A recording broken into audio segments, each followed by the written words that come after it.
আসসালামু আলাইকুম ওয়া রাহমাতুল্লাহি ওয়া বারাকাতুহু। আল্লাহ বলে, ও দুনিয়ার মানুষ, আমার রহমত পেয়ে হতাশ হও না, আমার রহমত পেয়ে আনন্দ করো। চিৎকার মেরে বলুন আল্লাহু আকবার। আল্লাহু আকবার। আমার আল্লাহ বলে, বাপ মা তোর জন্য পায়ের গাম মাথায় পালায়া, তোর জন্য পায়ের গাম মাথায় পালায়া ইনকাম করে, তোর জন্য কেমনে জানি তোরে পরীক্ষার ফিস দিছে।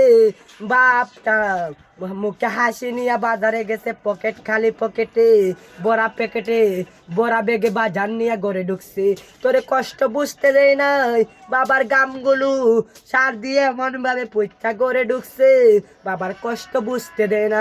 বাপ থাকতে বাপের মূল্য দিতে শিখ, মা থাকতে মার মূল্য দিতে শিখ। মা বাবার কষ্ট দুঃখ বুঝে না আমাদের গ্রামের কিছু কিছু মুসল্লি বার হইছে। মাজারে যাইয়া জিয়ারত করলে কয় বেদাত, মাজারে যাইয়া আমরা সেজদা করি না, আমরা বলে মাজারে পূজারি। আমরা রে মাজার পূজারি বল, আমার 14 গোষ্ঠী তুললে গালি দে, আমারে গালি দে, কোনো সমস্যা নাই, কোনো সমস্যা নাই। আমরা যখন ইয়া রাসূলুল্লাহ পড়ে কিয়াম পড়ি কয় বেদাত, আমরা পড়তে থাকি।